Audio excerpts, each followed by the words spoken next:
आज विशाळगडावरती होणाऱ्या उरुसाला पुरातत्व विभागानं परवानगी नाकारली। विशाळगडावरील उरुसाच्या पार्श्वभूमीवर गडाच्या पायथ्याला आता पोलिसांनी मोठा बंदोबस्त लावलाय। मात्र नियम आणि अटी घालून भाविकांना सध्या तरी गडावरती प्रवेश दिला जातोय। सकाळी 10 पासून संध्याकाळी 5 वाजेपर्यंत भाविकांना विशाळगडावरती जाऊन दर्शन घेता येईल।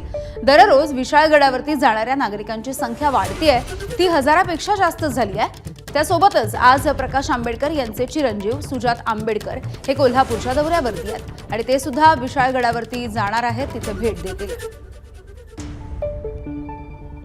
विशाळगडावर सार्वजनिकरित्या उरूस करण्यासाठी महसूल विभाग आणि पुरातत्व विभागानं परवानगी नाकारलेली आहे। आज उद्या पुढचे 2 ते 3 दिवस विशाळगडावर उरसाचा कार्यक्रम होत असतो दरवर्षी।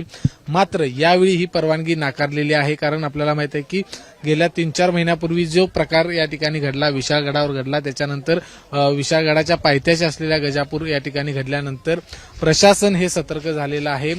दरवर्षी या ठिकाणी उरूस होतो आणि उरसाला कोल्हापूर जिल्ह्यातूनच नाही तर संपूर्ण महाराष्ट्रातून त्याचबरोबर कर्नाटकातून खूप मोठ्या संख्येने भाविक या विशाळगडावर येत असतात। मात्र आत्ताच्या घडीला विशाळगडावरती उरूस सार्वजनिकरित्या साजरा करण्यावर बंदी घातलेली आहे। ज्या विधी आहेत त्या विधी केवळ तिथले जे स्थानिक असतील, मोजक्याच स्थानिकांच्या उपस्थितीमध्ये तिथल्या विधी आहेत ते करण्याची मुभा आहे ती दिलेली आहे।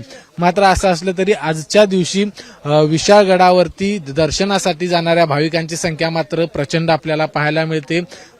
साधारण 1-1.5 तासामध्येच 500हून अधिक भाविक आहेत ते विशाळगडावर पोहोचलेले आहेत आणि गेल्या 3 ते 4 दिवसात बघितलं तर हजारो भाविक म्हणजे दररोज विशाळगडावर जाणाऱ्या भाविकांची, पर्यटकांची संख्या ही हजारोच्या पटीमध्ये आहे। त्यामुळे पोलीस यंत्रणा देखील सतर्क आहे। पोलिसांचा मोठा बंदोबस्त आहे तो या ठिकाणी लावलेला आहे आणि कुठलाही अनुचित प्रकार घडू नये, इथे येणारे जे भाविक आहेत कर्नाटकातून येतील, महाराष्ट्रातून येतील किंवा इतर भागातून जे येतात त्या सगळ्यांचं आधार कार्ड आहे ते चेक केलं जातं, त्यांची नोंदणी आहे ती या ठिकाणी केली जाते। आतापर्यंतची जर नोंदणी आपण बघितलं तर साधारण 400 ते 500हून अधिक भाविक हे आत्ताच्या घडीपर्यंत आजच्या दिवशी या ठिकाणी दाखल होऊन गडावरती गेलेले आहेत। सकाळी 10 वाजल्यापासून केवळ 5 वाजेपर्यंतच या ठिकाणी गडावरती थांबण्यासाठीच्या परवानगी आहे ती दिलेली आहे। त्यामुळे 5 नंतर इथं कुठलाही भाविक गडावर थांबणार नाही अशा पद्धतीच्या सूचना केल्या आहेत। आता या घडीला फक्त त्यांनी सांगितलेलं आहे की